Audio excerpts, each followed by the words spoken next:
Greetings, good people. Welcome back to the channel. Happy Tuesday, everybody. It is Tuesday, December 7th. The year is 2021, and it's hot topics time. So hopefully everybody is having a good day, evening, afternoon, night, whatever time of day you are watching this video. Please, as you're coming in, pay your admission fee by hitting the like button, drop down in the comments, and share your thoughts, okay? So on today's lineup, Tristan Thompson. Now, I normally don't even report on him and then people that he's associated with, Kanye West's in-laws, but he wants a gag order placed on this woman who is claiming that he is the father of her child. First, we heard the baby was born. Then we found out that was a lie, and she's still pregnant. So I'm going to touch on that. Also, Jussie Smollett. Are you guys following the trial of the infamous Jussie Smollett? This is a 3-ring circus, okay? So I'm going to touch on that, give an update. And also, sadly, Nick Cannon shared on his daytime talk show today that his son, his baby boy, passed away from brain cancer, okay? So without further ado, let me touch on that first, okay? I was watching the Nick Cannon show. You guys know that I talk about the Nick Cannon show. I give my, review, lighthearted commentary, and I really respect and I do love Nick Cannon. And I was mortified today when I actually was watching the show and saw that he made this announcement, and he was very, very emotional, rightfully so. So Los Angeles Times is reporting that Nick Cannon grieves the death of his youngest son, Zen, from brain cancer. So Nick Cannon is grieving the loss of his 5-month-old son, Zen, who has died of brain cancer. This is what the talk show host and TV personality said today, Tuesday, on his talk show. He said, "We called him Z Chillin'. He was always smiling, always having the most beautiful spirit." So Cannon said that he and Zen's mother, model Alyssa Scott, noticed that the infant had a cough and some problems breathing early on, along with a quote-unquote nice size head. Now, at first, Cannon chalked it up to what he called the Cannon head. All my kids got really nice round heads. This is what he said. They wound up taking Zen to the doctor to check out his sinuses, but it turned out the problem was worse: hydrocephalus, or fluid on the brain, and a tumor. Zen immediately had brain surgery, including a shunt to remove the fluid. So he went on, he got very emotional, rightfully so. And he said that, things took a turn for the worse during Thanksgiving, and he was headed back to work, and he had to turn right back around. And I guess, the doctors gave Nick and Alyssa, they let him know that it's not going to end well, put it that way, right? So he said he got to hold him, one last time, and he passed away this past Sunday, according to Nick Cannon. And, I know a lot of people, he knew a lot of people would have criticism as to why are you coming back to work so soon. He said this is all he knows, and he says he dedicated the show to his son, 5 months old. So condolences to Nick and Alyssa and their entire family, and may baby Zen rest in peace. It is going to be hard. Some people, everybody grieves differently. Some people cope differently as well. So maybe to keep his mind off of it, he just throws himself into work. Like he said, what else is he going to do? But I was definitely not expecting that. I appreciate his transparency because he doesn't have to share anything with us, right? And that's him sharing that to the world. So he says he's continued to have his faith in God. He trusts God for wisdom and strength, and he's just going to continue to trust God. So I just wish him and his family nothing but the absolute best, and may his baby rest in peace. Okay, switching gears, Hip Hop DX is reporting that Moni Love, she calls Tupac's relationship complicated while addressing threesome rumors. Now, Lord, the first person that I thought about when I was reading this article was Jada Pinkett. Boy, oh boy, Jada Pinkett is probably going to have something to say if she's not crying in a closet, okay? So the lore of Tupac Shakur is long, despite his premature passing at 25 years old. During an interview with Drink Champs in June, radio personality Miss Jones implied that she and veteran MC Moni Love once had a threesome with the hip-hop legend. But according to Moni Love, that's all fiction. So speaking to The Breakfast Club, the Marriage Boot Camp Hip Hop Edition star flat out said no when asked if there was any truth to it. She did, however, cop to having a close relationship with Pac, just not that kind of relationship.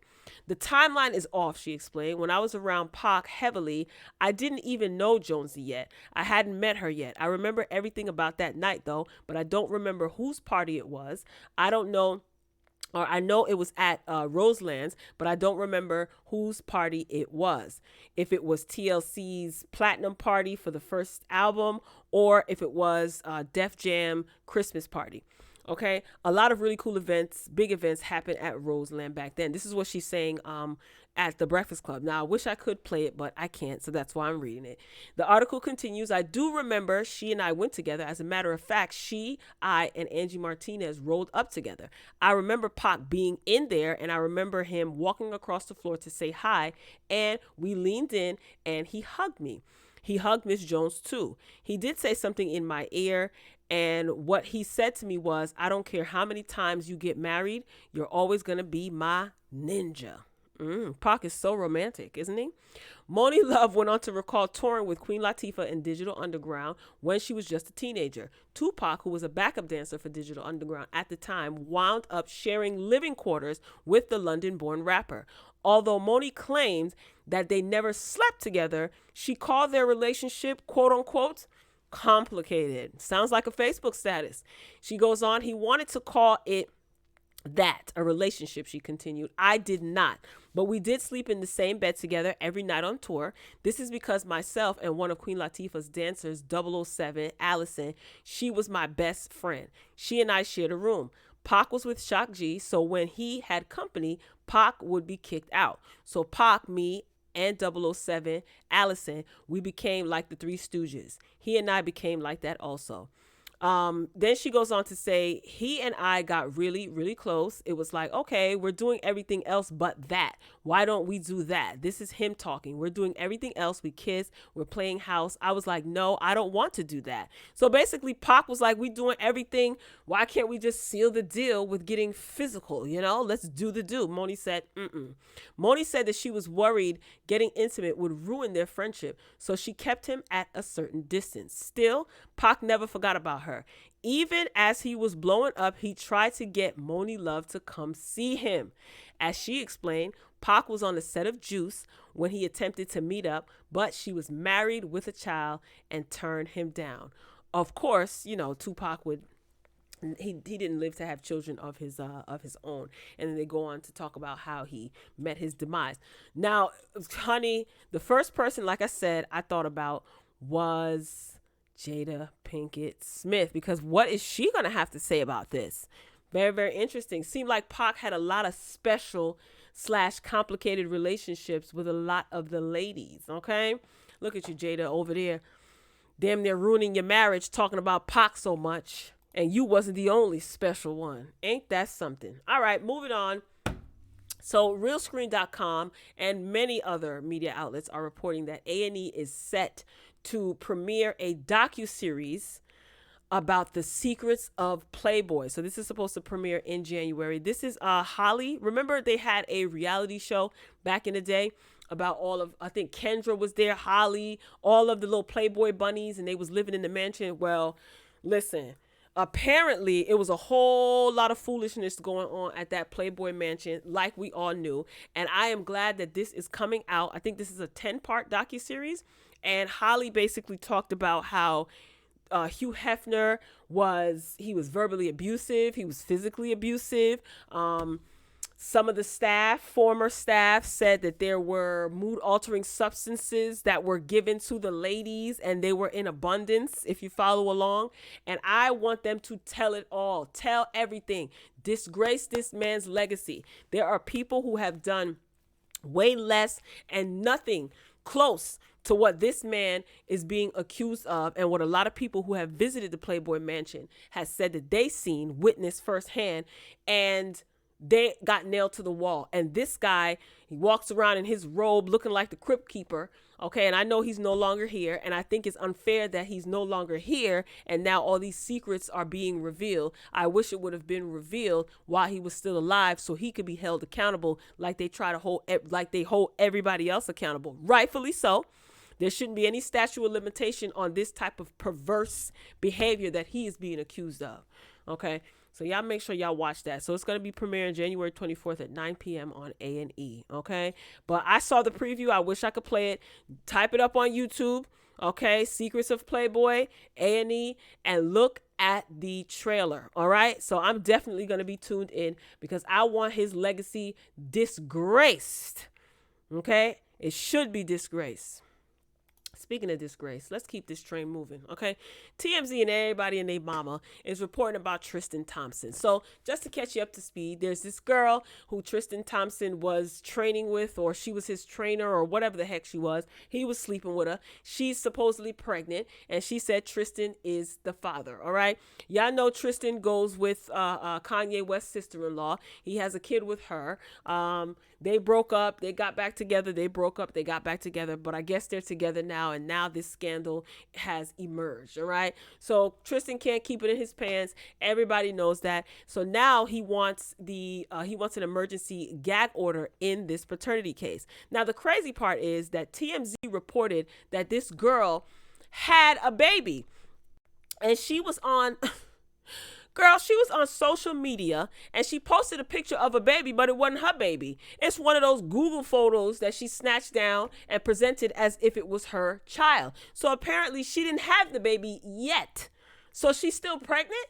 These people are whack jobs. This is why I don't report on them. Let me hurry up so I can get to my boy Jussie. All right. So TMZ is reporting that Tristan Thompson is trying to keep a tightly sealed list on info from his asking a judge to silence the woman who claims that she's carrying his child from leaking info about the case, while he continues to blast her as being out for his fortune and fame. Now, this is something that was posted to, I don't know whose Instagram this was posted to, but apparently this is fake.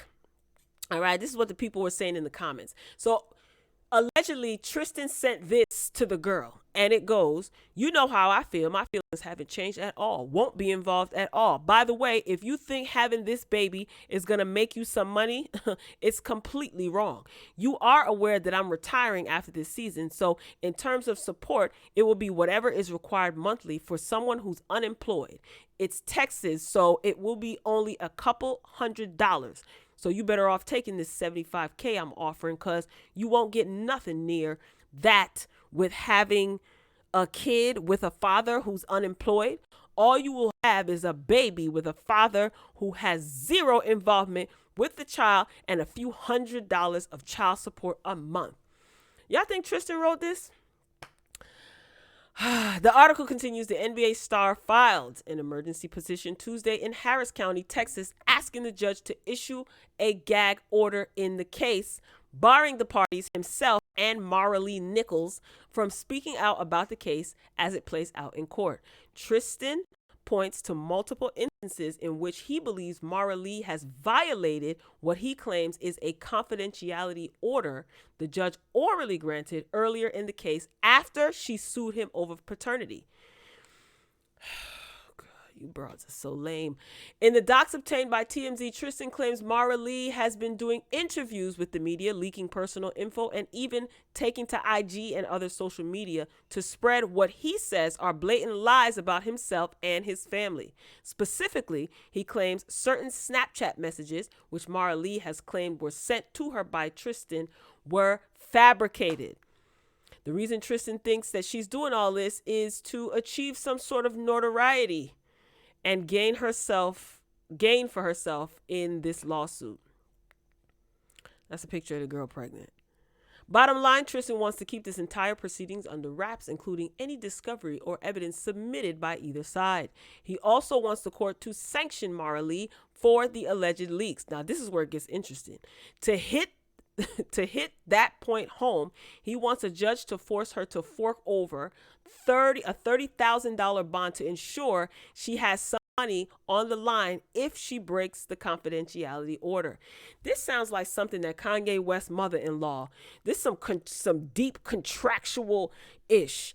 That sounds like a chess move made by Kanye West's mother-in-law. She probably advised Tristan to bring that to the judge. As TMZ reported, Mara Lee says Tristan is the father of a baby that's due any day now, something he's denied. She also claims that he tried to pay her to keep quiet about the whole thing in the amount of $75,000. Here's who I feel sorry for. This poor child that she is going to birth, that is going to come into all of this ghetto, tragic, trashy mess. All right. And who's responsible for that? If this is Tristan's baby, Tristan is equally responsible as this woman who is carrying the baby. You're both trash if you ask me. All right. Point blank, period. They're both to blame. No one bears the brunt of the responsibility more than the other. You both are responsible for bringing a child. Allegedly, it's your child, Tristan, assuming that it is. You're both equally responsible for bringing a child into a deplorable and scandalous environment. We just going to keep praying for the baby. Moving along. Do you guys care? The People's Choice Awards is going to be coming on tonight. And probably by the time you're watching this, the People's Choice Awards will have already aired. Okay. It's pretty late here on the East Coast, but it is what it is. I'm interested in the red carpet. I have set my DVR to record the red carpet on the E Network. Kenan Thompson is going to be hosting the People's Choice Awards, so congratulations to him. I probably will catch it, I don't care. Congratulations to Kenan, though. I just want to see the fashions. That's all I'm here for. All right. Now, before we move on to Jussie Smollett, I want to take a brief intermission. All right. So, ladies and gentlemen, clean your ears, turn up your speakers, because we have the alleged, or the self-proclaimed, I should say, king of R&B, and I think the R&B stands for ribs and barbecue, here to give us our intermission song. Take it away, fella. Yo, shout out to Mob's World on Instagram that posted this. Child, this is Jacquees. He calls himself the king of R&B, and he was, I don't know what game this was, but a basketball game, obviously, right? And he sang what appears to be the national anthem, but he put his own little stank on it, and boy, did it stink. Like to hear it? Here it goes. Doing too much was a person. Let me tell you something, sir. Just because you jiggle your jaw or wiggle your jawbone does not mean you can sing. I don't know what key he was in, but congratulations. It takes bravery, a special kind of bravery, to stand in front of a crowd and do what you did. You call it singing. I call it jaw jiggling. All right, let's shift gears. All right. So you guys are aware that Jussie Smollett, I call him Jussie Smollett. If you watch Dave Chappelle, then you know where that joke comes from. So Jussie is in court, and he decided to take the stand, ladies and gentlemen. I didn't think that he was going to take the stand. I thought that was a very bad idea, but I guess he wanted to show off his acting chops, because this is nothing but drama. And you know what? Now I'm starting to feel like this is all Lee Daniels' fault. I know you're like, what? How so? All right. So TMZ with the latest update. Jussie asks white prosecutors not to say the N-word. This dude is really on a different level. So Jussie interrupted his own courtroom grilling to make an interesting request that the prosecutor does not use the N-word in full, because he found it offensive.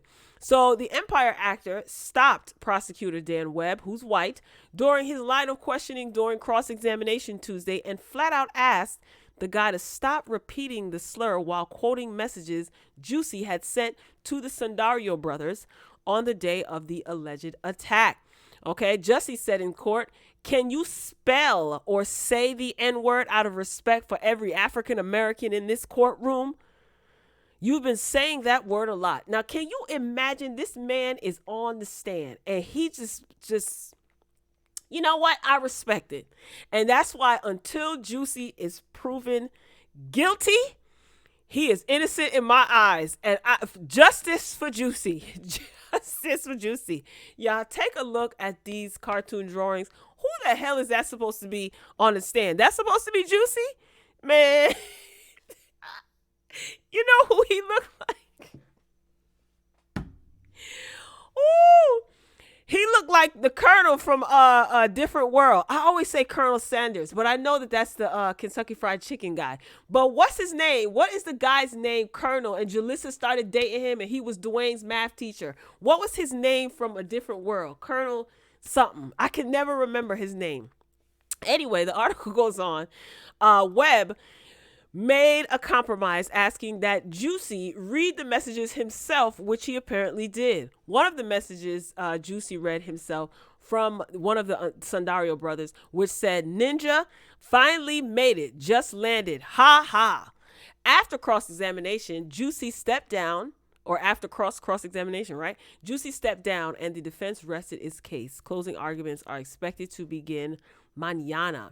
As you know, Jussie is on trial for allegedly making up the attack he says he fell victim to and faces 6 disorderly conduct charges for what prosecutors say amounted to falsifying police reports. He's denied all the allegations and he's maintained his innocence throughout.